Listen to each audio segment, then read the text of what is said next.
Hello, Rabbi Meza. What's up, man? How's it going? Great, man. How's it going with you? Good. Did I see that you were in the Army? I was active duty military for 15 years. That's right. Wow. I was in the Army also.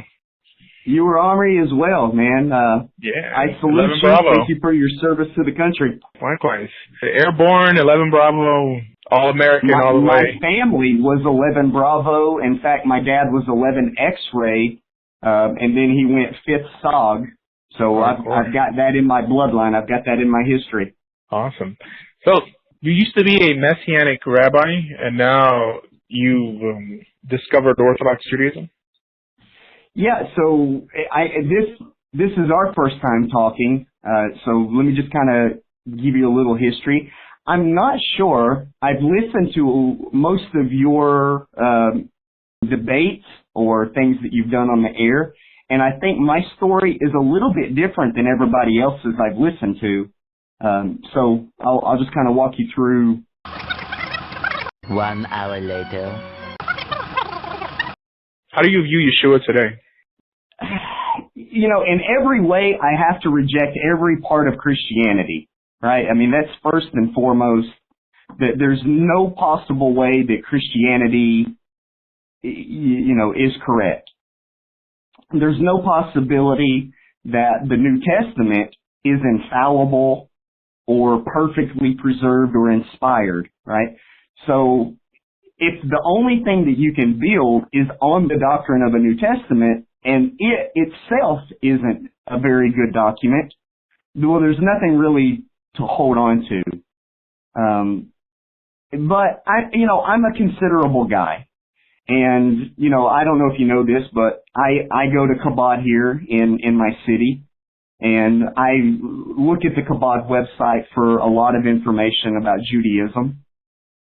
And I know we'll have a fun time talking about that in a minute, but there is a doctrine out there that they have about like Rabbi Schneerson. The Breslovers have a doctrine about Rabbi Nachman, that there could be a Messiah in every generation. And I guess that at the best that there could be possibly some argument that maybe at a stretch he could have been a Messiah of that generation. Obviously, he would have been like under a doctrine of Ben Yosef, if there is such a doctrine. I know that's a controversial one. That's a stretch already as well. But for certain, he is not the Messiah that the Jewish people have been waiting on. For sure, he has not ushered in a Messianic era. He has not rebuilt the Beit HaMikdash. He has not ingathered the exiles from the four corners of the earth. He has not restored peace throughout Israel, throughout all of the world. I mean, we don't have that level of godliness that goes across the earth, like water does, which is what we're expecting for the real Messiah. So in every way, he has not done what the Jewish people are waiting on for the real Messiah. But if there was any argument ever, the best possible argument is maybe he is like a leprous Messiah. Like, some of it talks about a leprous Messiah that would be rejected by Israel at best, and that's stretching it.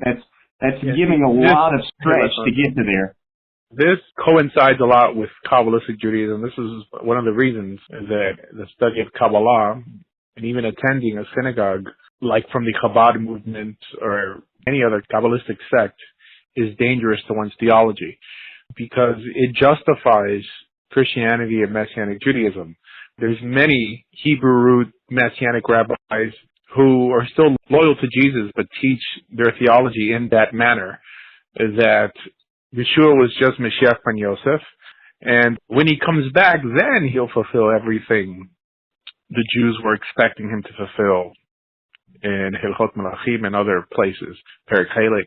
But that is Christianity. That's the notion of the second coming in a Hebraic format, this notion of a leprous Messiah. I've always considered Christianity just another sect of Hasidut. Right. And that's why, because they pretty much teach the same idea. You're telling me that you came out of this ideology, but you're still in Christianity. I mean, this is straight Christianity, but you're reading it with Hebrew lenses instead of just saying that, hey, I'm going to acknowledge that the whole New Testament is fallible and is not divinely inspired. Then the narrative and ultimately the spiritual message it claims to contain also cannot be relied on. But it sounds like you are relying on even the idea that this person even existed, or the idea that there could exist a Mashiach ben Yosef or a leprous Messiah. All these ideas are mystical in nature. They're optional to believe. Some teach that there's going to be 3 Messiahs. I mean, why run with any of them instead of saying, you know what, the Torah doesn't even mention a glimpse of some sort of Messiah. Like, why should I even include that in my theology? Sounds like it's Christianity. It sounds like you're speaking out against traditional Christianity versus Messianic Judaism, but ultimately, it's the same thing. No, I'm going to say for sure that I'm speaking out against Messianic Judaism. And I'll tell you exactly why. Messianic Judaism, from the parts of it that I was familiar with for 15 years, they reject the oral Torah. That's your only distinction. They're anti-rabbinic in every way. They're anti-rabbinic. They reject Judaism. Right, but Jesus is still there. Now, Messianic Jews don't completely reject rabbinic Judaism, especially when the movement began. Now, there's many people nowadays who feel that Messianic Judaism is not Jewish enough, right? And whatever, they'll point their fingers at Jews for Jesus, which I don't think was ever really a Messianic movement, but just Christianity with a kippah.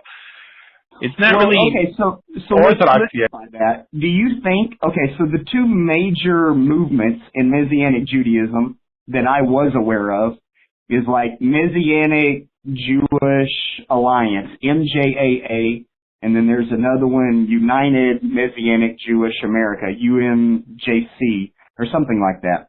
There's 2 major ones, but neither one of them bring down halakha from, say, Rambam or Rashi or Shulchan Aruch. They don't base their legal court system around that. It may not be traditional Messianic Judaism, but it still has Jesus or Yeshua as the Messiah, ultimately atoning for one's sin. It's basically identical with the exception of them not even understanding oral law because no one wants to teach it to them. But I know many Messianic Jews who study the Rambam every day. I mean, I don't think they're bad people. I just think they're confused in this area. But I think this ultimately affects them theologically. It stunts their growth theologically. But in what way? In the way that their whole theological system is built on the notion of a Messiah, a notion that doesn't even appear in the Torah. So they in some way think, just like Jesus taught, that Moses and the prophets speak of him, and basically Tanakh in itself is only there to proclaim his messiahship. The goal is a different one. It's ultimately not Orthodox Judaism. It's Messianic Judaism. I know many Messianic people, their wives go to the mikvah, they keep kosher. Yes, I accept you as a fellow Jew, but I wouldn't call them Orthodox Jews, and I wouldn't call them on the right path. Because I accept Messianics doesn't mean that I don't think they're lost. Being lost is one thing, while being an idolater is something else. An idolater, you're not supposed to prolong his life. I don't think that you fall in that category. I consider you part of Israel. It's not really Orthodox Judaism. It's Messianic Judaism. That's what it is. You don't like the word, but there's many Messianic synagogues. I remember when I was living in Denver, George Hunt had a Messianic synagogue there that considered itself Orthodox Messianic. Virtually everyone in the congregation slept at their church/synagogue, and, they kept kosher and everything like this, but they believed in Jesus as Messiah. The problem with Christianity/Messianic Judaism/Hebrew roots... Well, let's clarify it. Okay, let me ask a clarifying question. Sure. How is that Messianic Judaism, say, different than Rabbi Akiva? You mean Rabbi Akiva declaring Bar Kokhba as the Messiah? Yeah, because Rabbi Akiva claimed, Kokhba to be the Mashiach. No. So was Rabbi Akiva it's not analogous in any way, no. Jew? No. That Rabbi Akiva was declared Bar Kokhba as the leader, the general of the Jewish people at that time, who was going to physically overcome the Romans. Now, the notion that got twisted into the idea of the Messiah appears in Deuteronomy chapter 17. God tells us that when we're ready to establish a king for ourselves, we should establish the one he chooses or he appoints. So the notion of a Jewish king in some way beating away the oppressors of Israel is a Jewish idea, a Messiah that we will elect. Mind you, it was Rabbi Akiva who sat on the Sanhedrin, who had some sort of authority to decide who this king was going to be. Now, he never said that he was the Messiah. He said that he was a candidate to be the Messiah. In other words, when he died, when he was killed, he failed in his mission. He wasn't the Messiah. I mean, even the Rambam, when he talks about the things that the Messiah must do, he says, if he does all these things, then he is for sure the Messiah. Till then, right, he's just a potential Messiah. I mean, I guess anyone could be a potential Messiah if his pedigree is intact and he does what the rabbis of his time understand that he should do. I mean, mind you, there's no monolithic understanding of what the Messiah is supposed to do. So I view the Messiah... So from your education, you do not think Rabbi Akiva declared Bar Kokhba to be the Mashiach? He declared him as a potential Messiah. A potential Messiah. Just because your understanding was the Messiah is a king that was going to liberate Israel and bring them back to their former glory. But during the times of Rabbi Akiva, Israel was in exile. Israel is still in exile now. I mean, only because they were in the land of Israel doesn't mean that they were in a good standing with the Almighty. So in other words, he was there to beat away the oppressors, to regain sovereignty for the Jewish people. But Rabbi Akiva saw the potential in Bar Kokhba. Now, Bar Kokhba wasn't just a military individual. He was a Torah scholar. He knew his stuff. So Rabbi Akiva backed him. But I'm pretty sure every rabbi on that basis, and the Rambam speaks about it because he gives the example of Rabbi Akiva and Bar Kokhba in Hilchos Malachim. He, by that example, gave the things that the Messiah must do in order for him to be the Messiah. But then it says, if he dies, then for sure he's not the Messiah. And of course, if he fails to do all these other things, he's also not the Messiah. He's a potential Messiah. That could be, in some way, what your form of Messianic Judaism is teaching. That let's just wait until the Messiah does come. I don't want you to think it's mine. No, I'm just saying, well, this is what you're saying. Right, I left it. It sounds identical to what even Chabad teaches. Those who aren't so outspoken about the Rebbe being Mashiach will say, all right, if he's not Mashiach, for sure he could have been the Messiah. Or let's just wait and see, because some even teach that he's among us but just hidden, while others are more outspoken, singing Yechi and all these things. It's really Christianity. I mean, I've heard many Messianic people say, okay, he's Mashiach ben Yosef, the leprous Messiah, the one who also gets betrayed by his brothers like Yosef Hasadik was, sure. But he's not Mashiach ben David. And it's not up to me to prove it to you. Let's just wait. Let's just wait, accept us as part of Orthodox Jewry, and let's just wait together to see who the Messiah will be, right? But you initially believe that he's your candidate. So, I mean, perhaps if you want to view Yeshua the way Rabbi Akiva viewed Bar Kokhba, then fine. But mind you, Bar Kokhba was labeled Bar Koziba when he failed, which is basically a son of a lie. Because he died. And Yeshua becomes Yashu. Right. Yeah, for sure. The main difference is that no one walks around thinking that Bar Kokhba was in some way some semi-Messiah, which is what you're declaring Yeshua to be if you're willing to consider him as Mashiach ben Yosef. He was just the first piece of the puzzle. Now, he'll finish what the Messiah is supposed to do when he comes back. So you're still waiting for him to come back. It sounds really like a Sabbatean, like the followers of Shabtai Tzvi, that many of them today are still waiting for him to come back. I respect your story, but it's really Messianic Judaism. And I don't know why followers in Yeshua make such a big effort to distinguish himself from Messianic Jews when ultimately all you are is an educated Messianic Jew versus an uneducated Messianic Jew. But it's really Messianic Judaism, because I'm pretty sure that you could get any Messianic rabbi to ultimately agree with you. Yeah, that makes sense, especially if they know something about rabbinic literature. You didn't go from Messianic Judaism to Orthodox Judaism. You went from a less educated form of Messianic Judaism to a superior form of Messianic Judaism, just because you're able to articulate what you believe more. Okay, so let's go with that. I'm not saying you're right, but let's say that you're right, just to move it forward. What would leaving Messianic Judaism to be Orthodox Judaism look like? What does that look like now? Orthodox is a new term. It was invented by the Reform movement to label those who try to live a life of Torah to make them seem backward and not progressive.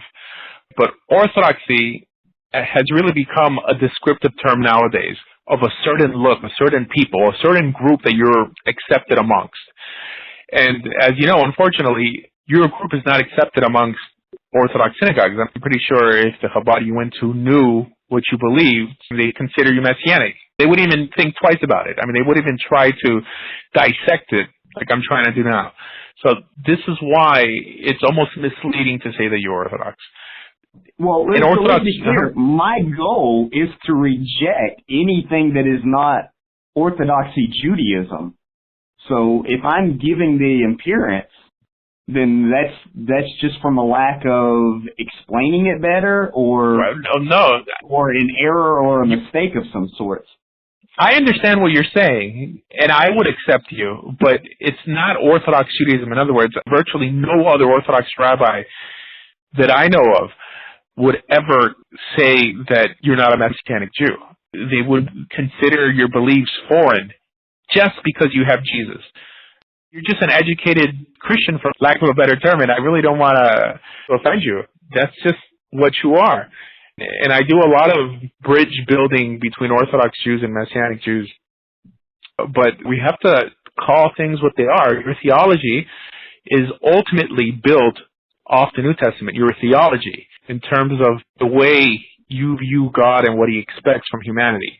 Now, your practices could be built off of Torah, the commandments you have to keep, but ultimately, your outlook, your actual hashkafa, is built off of the New Testament. It's just, I would totally disagree with that. I would say that in every single way that is possible, I'm trying to learn from Orthodox rabbis and study and completely reject all of the lies that I inherited from my fathers.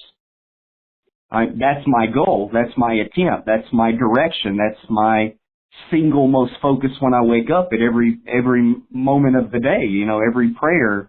Your philosophy will eventually catch up with you, because it's not really built, I guess, in Jesus' words, on a solid foundation. It's built off of the New Testament.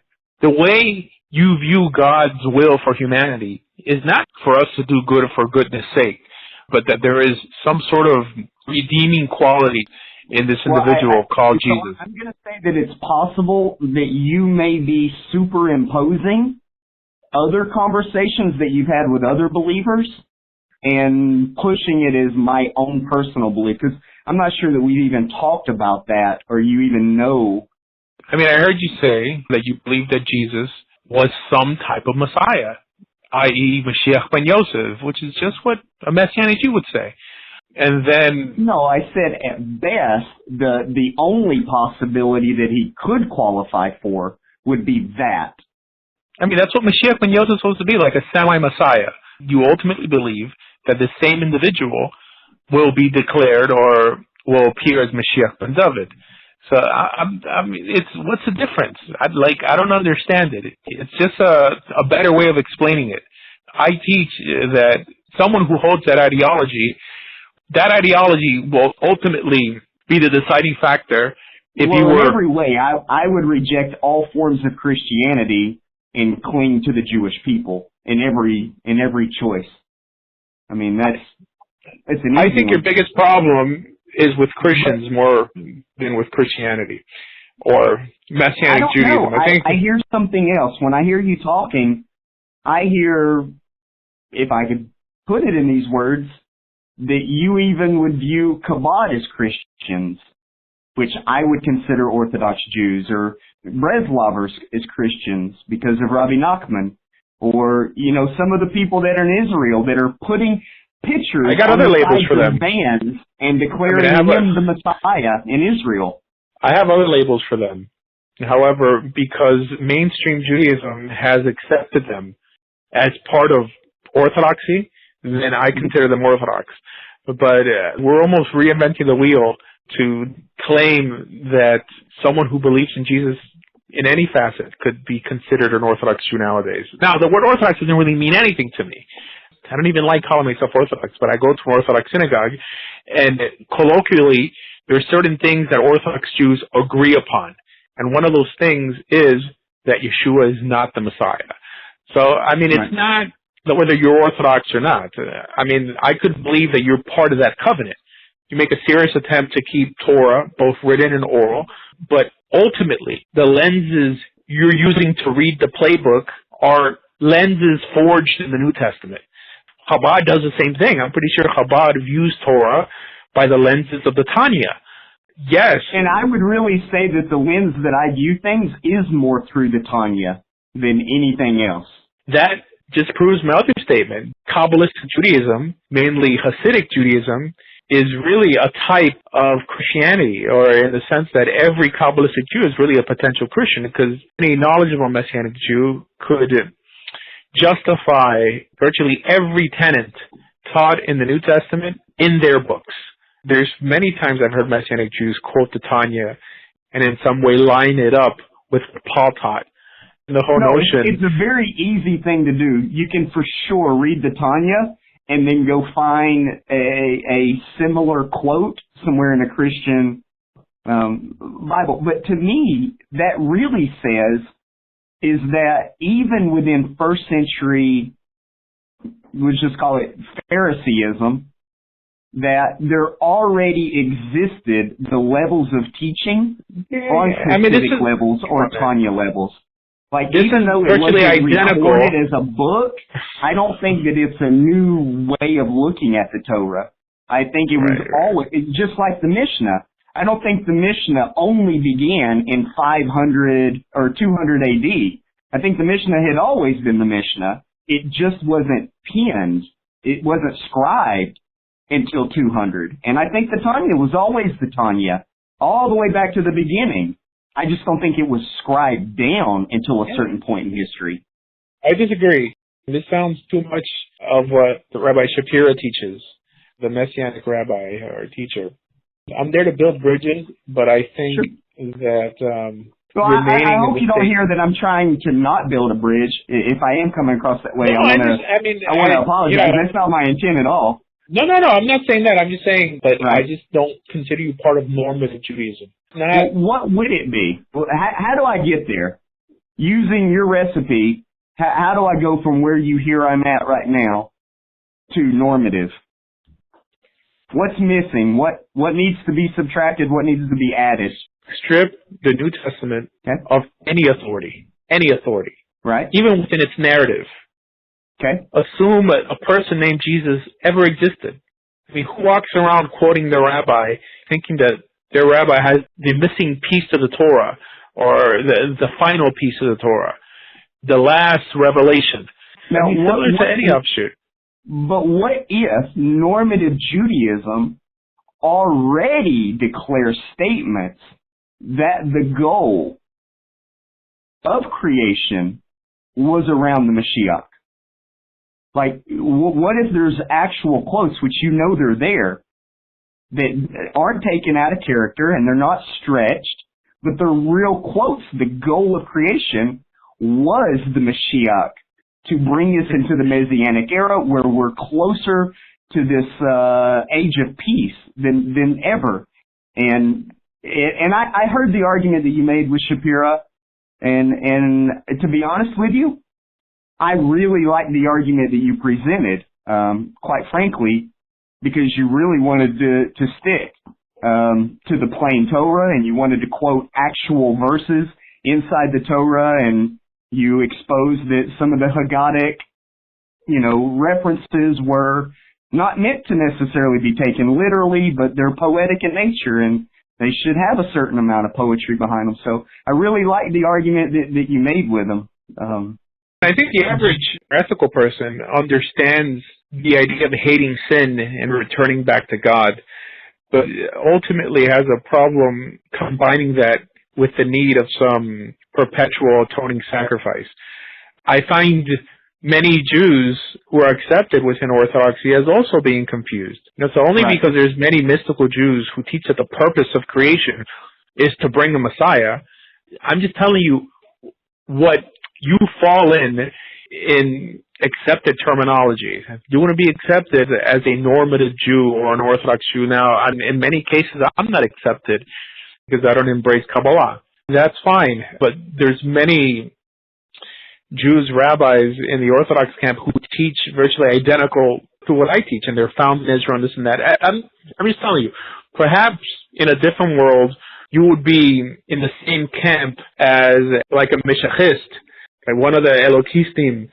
In the world we live in today, you would never be accepted in the Orthodox world believing in any facet, in any way, in the person Yeshua as any type of Messiah to anything, even for the idea of a Messiah in every generation. I'm just telling you, that's just the way it is. Okay, so maybe we could just say that there's a fundamental difference about where you see the topic of Messiah, right? I think that's a fair thing to say, is that even the topic of any Messiah, whether it's Yeshua, whether it's Bar Kokhba, whether it's Ben Yosef, Ben David, whether it's the third one that they make an argument, which is nonsense, but just, I think in general, I don't even know, where do you get your basis for a Messiah or the Messiah? Where do you get your literature from on what you believe and why you believe it? In Deuteronomy chapter 17. There's only one notion that mentions some... Be specific. Where in Torah do we see that there's going to be a Messiah? In terms of the word, in terms of the term Messiah, nowhere. No, I don't mean Torah. Semantics. I don't mean waiting for the word Mashiach. I mean, what do you do with Balaam's prophecy? Does Balaam's prophecy give us a hint that there's a Mashiach? Nope. Balaam's prophecy, it speaks about King David, and it speaks about him subduing Moab and Edom and all these things that actually took place in Jewish history. The notion of a Messiah is actually antithetical to Torah with that term. I mean, the Torah never mentions that kings are anointed with oil. Now, we know that according to rabbinic law, they instituted the idea of anointing. Wait. You're saying the Tanakh, or you're just limiting it to the Torah? Torah. But the Tanakh definitely expounds upon that there has to be an anointing of the king. Right. It's part of rabbinic literature. As part of rabbinic literature. In other words, any idea that appears in the Tanakh is only rabbinic literature? The Tanakh is not... You don't treat the Tanakh with the level of holiness? Nope. I don't treat Nevi'im and Ketuvim I did not know that. Right. And I don't think that the rabbis in the Talmud did either. You're an Orthodox rabbi, and you do not treat the prophets and the writings as a level of holiness? The prophets and the writings are not divinely inspired. Okay. The job of the prophets and the books of the prophets are to give you a detailed account of the life and times of that prophet and how God acted throughout history in order to bring you back to Torah. Don't forget, it was the rabbis who wrote many of these books, compiled them, and dispersed them amongst Israel. But it was never the rabbis in the Talmud who ever combined them in a set called Tanakh. That's something that the Jews learned from the Christians. A Jew would never combine the prophets or the writings next to the Torah, because the Torah wait a minute. is on a league on its own. Do you think the Great Assembly finished the canonization of the Tanakh? Or do you think that didn't come until Christianity? The final canonization, or what Christians call canonization, happened even after the death of Jesus. I'm talking about what Jews call canonization. Right. It didn't happen till after the death of Jesus. Even the Talmud talks about them arguing whether they were going to include Sefer Yehezkel, Kohelet, Shir Hashirim. Even Beit Shammai never accepted Megillah Esther or as books that were mitame yadayim, books that would impurify your hands, which is really the Jewish idea of, I guess, divinely inspired text. But it was the men of the Great Assembly who gathered a lot of these stories and penned them with their own hands just to in some way build up Jewish morale. But they didn't really take off till the Syrian Greeks outlawed the study of Torah during the Maccabee story, and Jews were forced to study the books of the prophets that in some way aligned with a segment of Torah.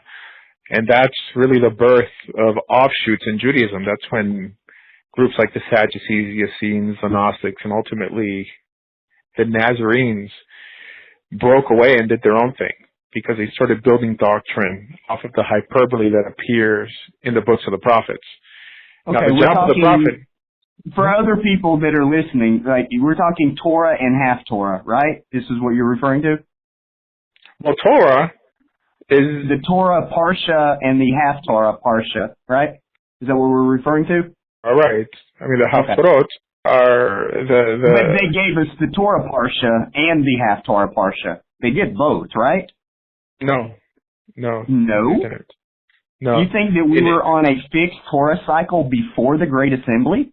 A fixed Torah cycle? No. Yeah. No. In Israel, there was a 3-year cycle. In Babylon, there was a 1-year cycle.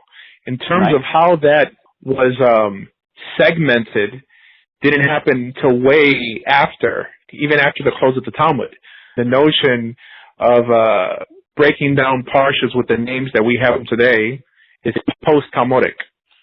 It wasn't developed by the men of the Great Assembly. Even today, I mean, people who are trying to compile what the trilineal cycle would have looked like doesn't know how to name these parshas and really where to start and where they end.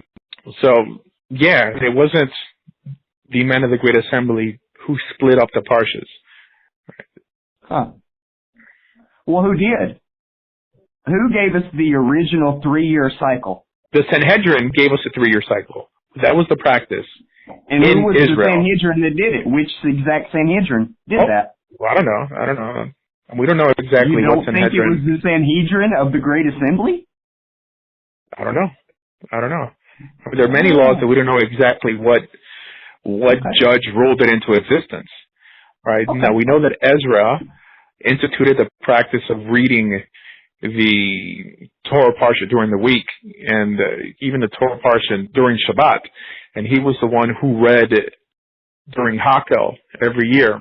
But there are many things that we don't know exactly when they were established and who was on that ruling body. But we know that these laws appear in the Talmud. And the Talmud claims to be a compilement of rabbinic literature throughout the ages, not just post-Hillel. No, certainly there was always a movement that was moving in that direction.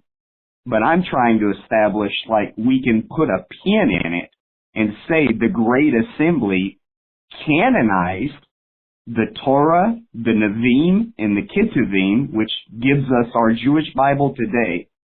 And I mean, canonize is a heavy word. The Torah Parsha and accompanying it with the half Torah Parsha.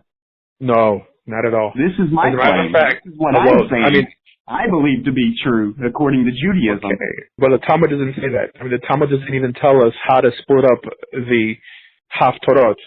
As a matter of fact, all the Talmud tells us is that we have an obligation to read a portion of the prophets, but it doesn't tell us what we have to read.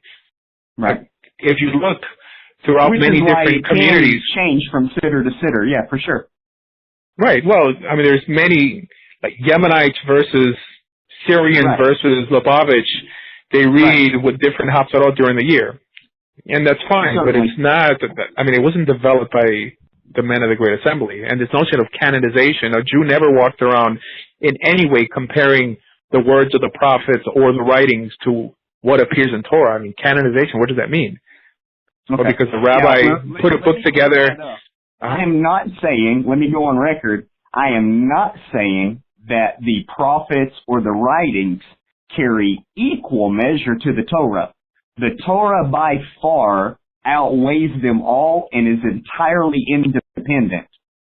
Let me be very clear about that. I think the Torah is perfect in every category. It's in fact, it's fully revealed, right? And we lose illumination when we get into the prophets and the writings. They become very cryptic and mystic, and the stories, and you can't figure out halakha using. Can a prophet add anything new or change Absolutely any not. commandment in the Torah?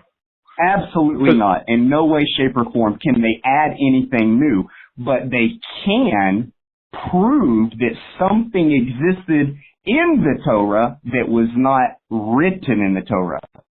They can prove it, right? For example, what gave David the authority to establish 24 orders of the Levites for the temple?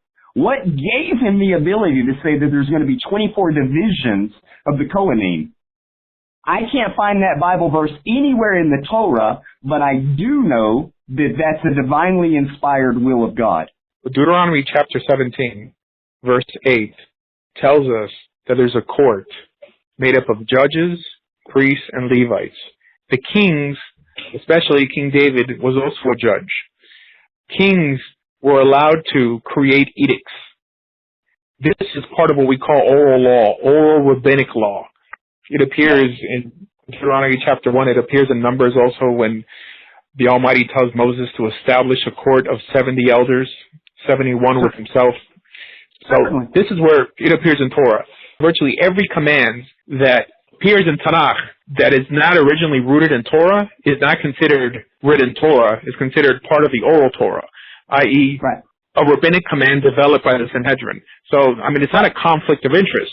I don't walk around saying that the Talmud is divine, but I believe that the Almighty told us to listen to this court of judges, and the men in the Talmud are an extension to that group. They're a succession to that group.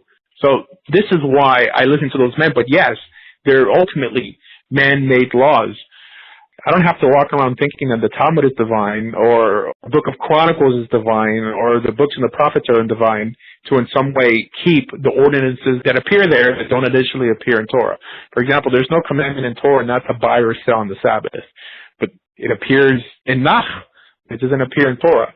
Now, should one assume that progressive revelation exists amongst the Jewish people? Not at all, because progressive revelation contradicts the idea of adding or taking away from the Torah.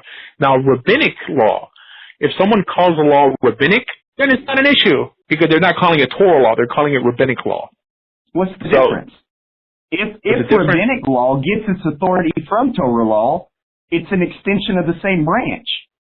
No, because rabbinic law could be mistaken. As a matter of fact, there's a whole tractate in the Talmud on what the members of the Sanhedrin have to do when they give an erroneous ruling. Now, yes, we have a commandment not to stray from the right or to the left from what this court teaches. However, like the Talmud itself teaches, that if they tell you that your right is your left or your left is your right, you have to disobey them, because we have another commandment in the Torah that we shouldn't follow the majority to do evil. So, majority, i.e., is really what the Sanhedrin is here, the court, the Beit Din HaGadol. So when they tell you to do something wrong, one can't just hide under their presence and say, oh, well, like my rabbis told me to do this, so take it up with them. No, we're responsible for the mistakes we make. So, that's the difference between rabbinic law and Torah law. And also, we have a command that if we have a question on something rabbinic, we're forced to be lenient. My question would be this. I hear what you're saying, and to a degree, I want to give you credit that I agree with what you're saying, because you make half of a good point. But the other half is, how do you actually run a nation if at any point you disagree or you think you disagree? You can protest.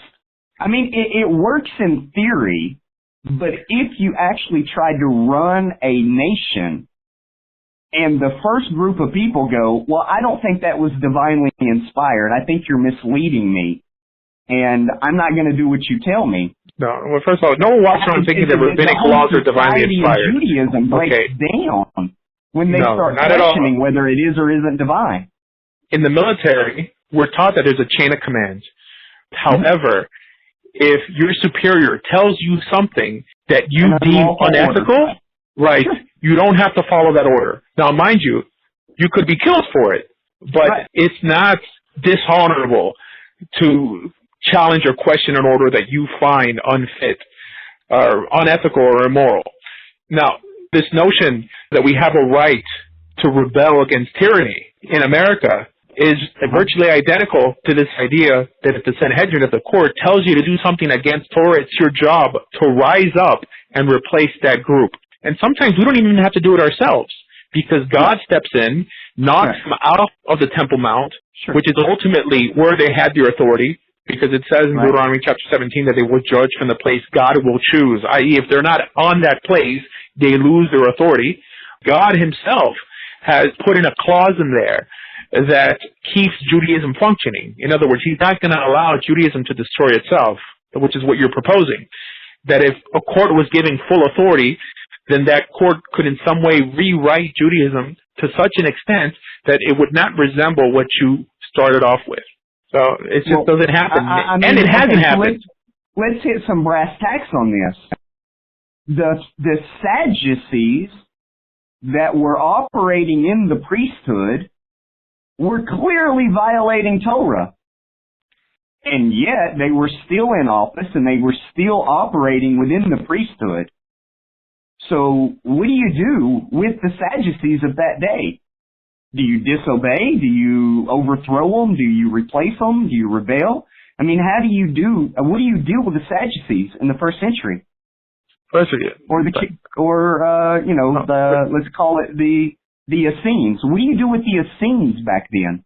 We don't know exactly how the Sadducees broke the Torah. We don't really know exactly what they believed. I mean, only because you don't believe in a resurrection of the dead or in the notion of a Mashiach or eternal reward does not any way get you to be considered a heretic or someone who violates the Torah. It was more internal disagreements between them and Pharisees and other peoples. But one big one was they clearly do not believe in the oral Torah. That's a documented historical fact. They do not believe in the resurrection. Wait, hold on. I'll tell you. They don't believe in the resurrection. Yes. They don't believe in the resurrection of the dead, which is really not an issue, because with the Torah itself, one could say it doesn't believe in the resurrection of the dead, because the notion doesn't appear there. Only because the Rambam brings it down as one of the 13 principles doesn't mean that it's actually part of halakha. And wait a second, did you just say the 13 principles of Rambam is not halakha? Isn't the 13 principles of Rambam the very definition of halakha? No, not at all. The Rambam lived, he was born in 1135, he died in 1205 of the Common Era. He wasn't on the Sanhedrin. He is not mentioned in the Mishnah. He's just a commentator. He's giving his opinion. So no, I mean, there's a very good... compile the commentaries and put it in a functioning working order? He codified Jewish law. In other words, he took all the practical laws that appear in both Talmuds, in the Sephra, the Sifri, the Mechilta, and the Tosefta, and he put them in a form that the average day man could walk around and understand in very clear, plain Hebrew. Right? I mean, he didn't really create his own law. I mean, he just compiled them. Agreed. But the 13 principles of faith, the 13 principles of faith is not in the Mishnah Torah. The 13 principles of faith is in his commentary to the Mishnah. So you think that's a Rambam Hold on one second. No. In Perek Halek, it mentions these ideas, right? However, the Talmud is not a book of 100% law. The Talmud is mainly made up of Agadot, Midrashim. I'm with you. The way we distinguish between Halakha and Midrashim is that anything mentioned by Chazal that is not of a legal nature is considered Agadah. Okay. So anything regarding an afterlife, anything regarding demons, anything regarding even the dead rising up, these things are not connected to halachot. Okay. So it's considered Agadah. Now the Rambam was of the opinion that to be considered a normative Jew at his time, and even I would say nowadays, you would most likely believe these things. But he had no authority. I mean, mind you, he didn't have authentic smicha. He was just a teacher. He had no authority to establish these things as binding on all of Israel. Now we know that with Deuteronomy chapter 17 commands us to heed the instructions of the judges. These are instructions in terms of doing. How do you keep Shabbat? How do you keep Yom Kippur? Not what to believe in terms of anything metaphysical. Because if the Sanhedrin had that authority, they would just vote that Mashiach should come tomorrow, or that our oppressors would leave us be. But they didn't have that authority. This is really the basis I use to teach anything on my channel. It's really the core tenets of my group, which is rationalist Judaism versus mystical Judaism, which is what you hear taught from the pulpit in a Chabad synagogue. I mean, but would you go as far as to say that the Judaism that you're talking about is the same Judaism taught in yeshivas across the Jewish world? Or do Absolutely. you think yours is uniquely a little bit different than theirs? I learned in yeshiva. I lived in Israel for 5 years. Now, obviously, not all yeshivot are the same. Right? I mean, Chabad itself has yeshivas. Yeah. But in the higher echelon of learning, they always make a distinction. Always make a distinction between what's from the Torah, what's rabbinic, what's Kabbalah, right? And what really qualifies as oral law are only the legal tenets brought down by the Sanhedrin, i.e. it's law. I mean, it's called Torah Sheba'al Peh, Torah, instruction, not belief. Right? Only the Torah lays down belief. But the sages are there to expound and build fences around the Torah. That's it. That's where their authority ends. But of course, like everyone, they also have personal opinions. And a lot of those personal opinions shape how Jews view the metaphysical nowadays. This is why, in many cases, you can't distinguish a Kabbalistic Jew from a Christian. They've made Judaism as dualistic, believing in Satan. I mean, they may call him different things, Samael, whatever, but the idea that someone could fight against God or demons. That's blasphemy. So, I mean, the Rambam clearly didn't believe in demons. There's many people who burned his books, right? It's not there's a good book on this called The Limits of Orthodoxy by Mark Shapiro that basically dissects the 13 principles of the Rambam using other commentators of the time. Tell me that again. I'm going to look it up while you say it to me. Called The Limits of Orthodoxy. So he brings down many rabbis who taught completely differently, taught ideas that went clearly against the 13 principles of Judaism, that were accepted as part of normative Judaism in one place of the world or another. Only because people accept it today. Don't think that people always that like Judaism resembled an Orthodox yeshiva or Crown Heights of today. And I think that you've only been exposed to one type of Judaism, and it's really the Judaism that's found in big cities in America. I mean, outside of big Jewish communities. I mean, if you live in Muncie, if you live in Brooklyn, you'll get more of a mixture than if you live in Texas. And I certainly acknowledge that whole point. And you know what makes matters even more confusing for me is there's another teacher out of Israel right now, Ariel Alero Cohen. Yeah, he's also a Messianic guy. I mean, I spoke to him on the phone before. Right? Okay. I mean, he is just like a Messiah junkie. And he's just way out there, and I think he lives in Sfat also. I mean, a perfect place, to live. No. He's in Jerusalem. I go to his house every time I'm there. Okay. He lives in Jerusalem. But I mean, this guy, could qualify to be a Kohen, under certain conditions and all that. But he's completely normal in his synagogue. He's under his rabbi. No way. There's no way. His book talks about his normative in his synagogue. He's not accepted in an Orthodox synagogue. I mean, he may have. Now, mind you, there's many synagogues in weird places. Virtually in every block, there's a synagogue, right? And it's almost. I mean, it's mandated by civil law that you can't be kicked out of a synagogue in Israel, right? I mean, it's equivalent to having clean water, right? I mean, it's almost a right. But to say that he's accepted amongst Jews like a fellow Jew is not true. Is not true. I mean, he's really, I mean, he's a musician. He's clearly a nice guy, but it's in Israel, especially in Israel, where they really hate Messianics or anything that has to do with Jesus, there's no way that he's accepted. I mean, Shapiro goes to Israel and he walks into the synagogue and everyone treats him nice because he doesn't say that he's a Messianic. Man, I lived in Israel. They're not kind to people who believe in Jesus over there.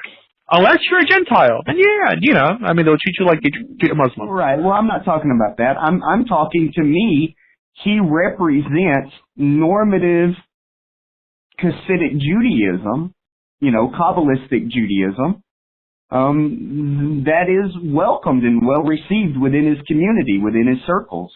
I mean, he wrote a book, Yamak Shemo, trying to explain it using Kabbalistic writings.